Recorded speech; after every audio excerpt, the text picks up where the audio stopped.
Hey everybody, and welcome back to U.S. History. So we're doing sections 2 and 3 today, so go ahead and get your notes out.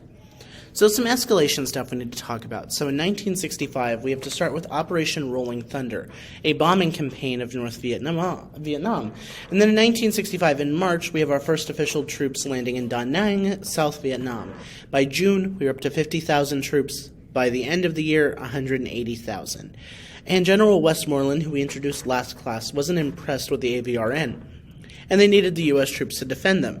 By the end of 1967, so 2 years later, there were over 500,000 troops in Vietnam. Now, when it came to fighting, we were fighting an elusive enemy. The jungle terrain and the Viet Cong guerrilla tactics were pretty frustrating to us. Even though we had superior weapons and technology, their use of hit-and-run tactics and hidden networks in the jungle that made it easier to disappear and using the jungle to their advantage really slowed us down. The worst part is they lived among the civilian population. Attacks could come anywhere at any time. We couldn't tell who was Viet Cong and who was a peasant, and there were spies everywhere. They also utilized booby traps and landmines, and using the heat, the jungle, and the rain to their advantage, and we had to watch our step every step we would take. So here's an example of what a tunnel system would look like in Vietnam.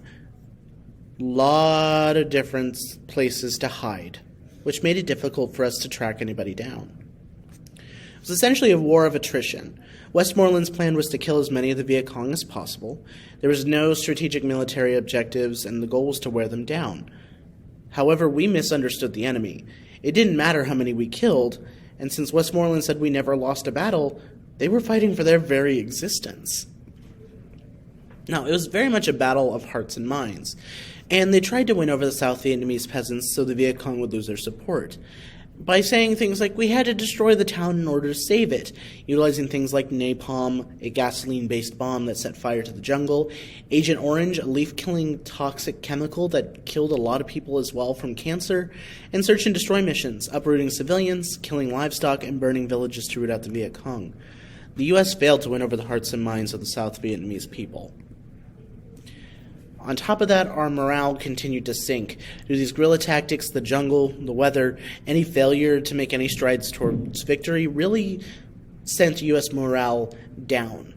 Philip Caputo said, "When we marched into the rice paddies, we carried along with our packs and rifles the implicit convictions that the Viet Cong could be quickly beaten. We kept the packs and rifles, the convictions we lost, just going to show how much their morale had fallen." They were also losing support at home. The American people and government were not supporting the men who were fighting and dying for them. This is the real tragedy of the war. We'll even talk more about this when those veterans came home later. So it was very much a living room war. Due to television, Vietnam became America's first living room war, and there was nightly video of combat footage and body count statistics every day. Okay, so moving on into the next section. So the New Left was a very powerful and vocal youth movement that protested the war and wanted fundamental change in America. Now, we divide them into two groups, the Doves and the Hawks. We have the Doves who were opposed to the war and thought the U.S. should get out of Vietnam. Then you have the Hawks that felt the U.S. should enlist all military force to win the war. And we see this a lot through campus activism. The New Left movement spread to college campuses and addressed more than just the war. They also addressed campus issues as well. Now, the reasons for opposition, there was a few, including that Vietnam was a civil war, and we had no business being there.